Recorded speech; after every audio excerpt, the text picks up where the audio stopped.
Halo Sobat Spenstuma. Nah, kembali lagi bersama saya Widi dalam acara podcast Spenstuma. Kali ini kita kedatangan tamu spesial nih teman-teman semuanya. Ada yang tahu nggak siapa? Yap, dari guru-guru SMP Negeri 1 Marga yang akan purna tugas pada 1 Agustus 2026. Nah, siapakah mereka? Yuk kita sapa-sapa. Selamat pagi, Ibu. Pagi. Mungkin Ibu bisa memperkenalkan diri terlebih dahulu. Selamat pagi semuanya. Nama saya Niwayan Suwaryani, jadi guru SMP Negeri 1 Marga dari tahun 1998 sampai 2026. Jadi saya di SMP Negeri 1 Marga mengajar pelajaran IPA. Itu aja, Widi. Mungkin dari Ibunya. Ya, perkenalkan, saya Ibu Nimades Parmiati. Saya di sini mengajar pelajaran pendidikan Pancasila ya, dari tahun 2003 sampai sekarang tahun 2026. Mungkin Ibu, hari ini kita akan berbincang-bincang singkat ya dan santai Ibu ya, tidak tegang. Tegang. Santai aja Ibu, karena kita tidak berbincang-bincang yang tegang seperti itu. Mungkin kalau boleh tahu, mengapa alasan Ibu bisa memilih menjadi seorang guru? Mungkin bisa dari Ibu. Kalau saya, Ya. kenapa dulu itu Ibu memilih profesi menjadi guru? Yang pertama itu karena memang suka. Jadi dari kecil itu suka ngajarin anak-anak di rumah itu. Misalnya seperti mengajarin menari. Jadi mereka tuh di rumah kumpul-kumpul, Ibu ajarin menari. Waktu masih bujang itu. Setelah itu kebetulan juga mungkin mengalir dari gennya bapak. Bapaknya Ibu kan juga seorang guru. Jadi mungkin dari sana darahnya ada gen-gen untuk rasanya kepingin jadi guru gitu. Akhirnya masuklah ke sekolah keguruan. Jadi Ibu pilih dulu masuknya di FKIP Unud Singaraja namanya. Kalau zaman dulu. Sekarang kan jadi Undiksa itu. Oh iya. Itu. Ya mungkin dari Ibunya bisa. Ya, kalau Ibu zaman dulu tidak ada yang mengarahkan kemana. Ya, padahal Ibu juga tidak kepingin jadi apa itu tidak terarah dulu. Ya.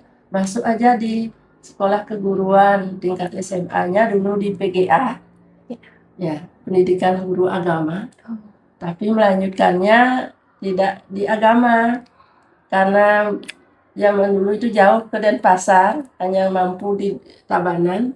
Makanya melanjutkan ke sekolah keguruan di IKIP Saraswati Tabanan. Itu.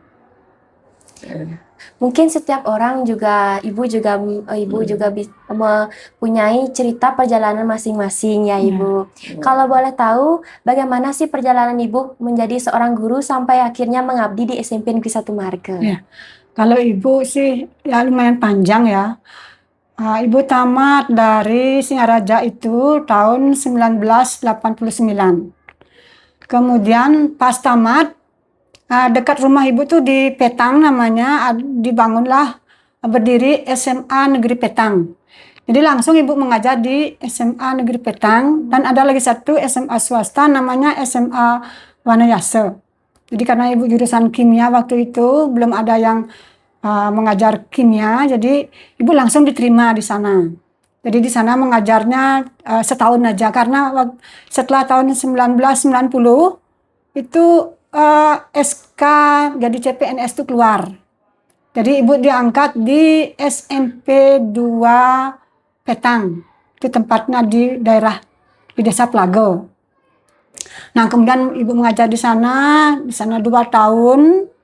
Karena pas setelah CPNS-nya berubah jadi PNS, Ibu pergi ke ND, ikut suami. Nah, itu ikut suami ke ND, jadi mengusul ke dinas pendidikan itu. Jadi langsung diterima dengan senang hati karena mau pindahnya ke NTT kan guru waktu itu masih jarang. Jadi langsung diurus, pindahlah ke NTT. Jadi ke ND itu SMK Prateran Endau namanya. Jadi di sana Ibu tahun 1992. Kemudian di sana mengajar kimia juga di SMK itu. Nah setelah 6 tahun sama keluarga di situ, jadi sampai punya anak 4 ibu di sana. Habis itu bapaknya, suaminya ibu kan, terus dia kepala sekolahnya itu baik banget. Pertamanya nggak dikasih pindah karena dia dikasih mau naik pangkat, katanya mau naik pangkat jadi pengawas gitu. Jadi pengawas sekolah ke Kupang, dia nyuruh suami ibu, Pak Gusti cepet-cepet dah. Ini urus pindahnya gitu, mumpung masih ada saya biar bisa neken-neken gitu. Akhirnya ya otomatis tanpa persiapan apapun langsung geruduk jadinya pindah ke Bali gitu.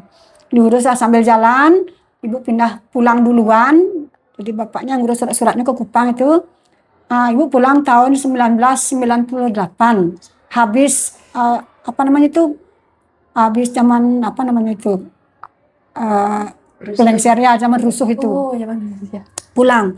Dan banyak guru-guru yang dari NTT itu, yang dari Timur-Timur itu pulang tanpa bawa apa-apa. Tapi pemerintah diterima, tapi ibu syukur enggak sampai situ. Jadi bawalah, ininya surat-surat masih ada. Jadi pindahlah. Ibu cari di SMP 2 Marga. Waktu itu kepala sekolahnya nggak ada, jadi nggak bisa nerima. Akhirnya datanglah ke sini, ke SMP 1 Marga. Nah, SMP 1 Marga langsung diterima dengan senang hati karena waktu itu di guru IPA-nya kurang gitu. Jadi langsung ibu besoknya langsung mengajar. Tuh. Jadi ada guru beberapa karena dulu waktu itu kan di sini ada SMP 1 Marganya ada filialnya di Tuwo. Jadi ibu di sini dapatnya deh. Yang teman yang lain yang lagi satunya itu di Tuwo ngajarnya gitu. Jadi sampai sekarang di sini sampai pensiun itu aja deh. Sangat panjang ya Ibu Ya. untuk perjalanannya.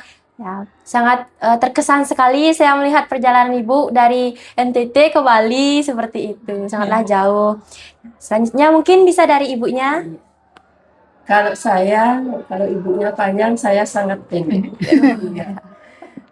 Ibu jadi gurunya sudah umur hampir 40-an. 40. Iya, tapi sudah punya anak 3. Mungkin sudah ditakdirkan jadi guru. Disuruh iniin anak dulu sampai bisa gini, dia lepas di empu lagi, ya baru ada program guru bantu namanya. Waktu itu hanya ada 2 kali, tahun 2003 sekali dan tahun 2004. Ibu jadi guru bantu, tes itu melalui tes, lolos jadi guru bantu dan ditempatkan di SMP 1 Marga. Terus 3 tahun jadi guru bantu, sudah masuk database namanya di kabupaten. Dilihat dari umur dan hanya tes CPNS, lolos tahun 2026, tetap ditugaskan di sini. Ya, sampai sekarang tahun 2026. Sangat singkat. Sangat singkat. Walaupun singkat tapi tetap berkesan ya Iya, Ibu. berkesan sekali dan sangat membantu sekali. Ya. Setelah anak-anak ibu mulai SMP waktu itu yang ini biaya sekolah waktu itu kan belum gratis, Iya. ya masih bayar uang bangunan gitu. Sampai sekarang anak yang paling kecil tamat dan sudah bekerja, sangat bersyukur sekali. Iya. Ya, itu program ibu sehingga sampai tahun 2026 ini 23 tahun jadinya. Ya. Itu sangatlah lama ya Ibu, Iya. dari pengabdian Ibu mulai dari awal yang bersekolah hingga menjadi guru ya. Kalau boleh tahu apa sih hal yang paling berkesan saat Ibu menjadi seorang guru? Kalau ibu sih paling berkesan itu pada saat melihat anak-anak didik, bekas anak didik itu ya sudah berhasil. Jadi mereka sudah ada yang jadi dokter, jadi perawat, atau jadi apa saja, pokoknya dia sudah bisa mandiri. Itu yang paling berkesan. Kemudian pernah waktu ini saya kan jatuh. Nah, setelah di rumah sakit ternyata anak-anak yang pernah ibu ajarin itu yang jadi perawatnya gitu. Jadi ya ibu gitu, jadinya gimana di sana kan pelayanannya beda jadinya gitu. Mereka tuh karena dia kenal dan bekas gurunya, jadi mungkin dia rasanya gimana gitu, nggak tahu deh. Jadi diurusin segala macam, ibu tinggal duduk aja diam. Di waktu itu sampai jahit kakinya tuh, apa namanya, jatuh lumayan berat gitu. Jadi anaknya siapa namanya, Bu Tuti itu. Jadi di sana pas ketemu perawat-perawat itu banyak di sana, ternyata bekas-bekas anak-anak SMP satu marga gitu. Jadi gimana ya, perasaan juga, bagus berarti kita kan punya teman-teman banyak jadinya. Kalau ada susah ketemu di jalan, jadi mereka tuh masih ingat gitu. Jadi walaupun bekas guru tapi mereka masih ingat anak-anak itu. Itu aja deh. Sangat membanggakan ya Ibu Ya. melihat anak didik Ibu udah menjadi mereka yang apa yang mereka mau dan sukses ya Ya, Ibu. itu aja. Ya, mungkin bisa dari ibunya. Kalau ibu pengalaman yang sangat berkesan selama menjadi guru, ya melihat sama sih. Kalau anak-anak berhasil, kemudian apa namanya, anak-anak itu terutama di kelas, ya. Kalau ada anak-anak yang bandel, kemudian dia sadar apa yang kita kasih tahu mau dia, itu merupakan kebanggaan sekali, ya, menyadarkan dirinya. Ya. Kemudian ini juga banyak yang merupakan kebanggaan ibu. Anak-anak didik ibu sudah banyak yang jadi guru di sini, ya. Pak Dipa, Bu Nirmala, Pak Dedi Arnaul, itu yang pernah, ya, merupakan kebanggaan sekali, ya, bisa jadi guru seperti ibu gitu. Ya, pantas lah sudah ibu pensiun sekarang, ya. Jadinya banyak yang Ibu ajarkan juga mengajari di SMP Negeri 1 Marga juga gitu. Mungkin itu saja bincang-bincang ringan kita hari ini ya Ibu. Terima kasih sudah memaparkan ataupun memberikan bagaimana perjalanan Ibu selama ini bisa menjadi guru dan bisa diabdi di SMP Negeri 1 Marga. Mungkin Ibu ada pesan ataupun motivasi untuk murid-murid di SMP Negeri 1 Marga dan guru-guru seperti itu. Kalau ibu sih pesan-pesan untuk teman-teman guru di SMP 1 Marga, harus selalu semangat. Apapun tantangannya, semangat mengajar untuk anak-anak didik demi kesuksesan mereka. Jangan menyerah, apapun yang terjadi, tetap semangat karena sudah memilih profesi menjadi guru. Nah, untuk anak-anak didik, nanti kalian semuanya itu belajarlah dengan baik sampai tercapai cita-cita apa yang dicita-citakan. Jangan sampai luntur, apa namanya, keinginan itu artinya semangat untuk belajar, jangan bermain melulu gitu.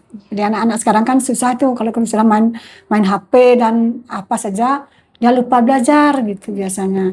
Jadi itu aja pesan ibu, semangat dan selalu semangat gitu. Benar sekali ya Ibu, kita sebagai murid juga harus mengejar pendidikan sama seperti Ibu yang setinggi-setingginya seperti itu. Mungkin bisa dari Ibunya. Pesan ibu terutama untuk keluarga besar Spenstuma, ya, ibu ucapkan banyak terima kasih pada Bapak Kepala Sekolah, para waka, rekan-rekan guru, guru-guru muda yang telah membantu ibu selama di sini. Karena ibu guru yang belum tahu ini banyak yang membantu sehingga bisa menjalankan tugas dengan baik jadinya karena bantuan guru-guru muda.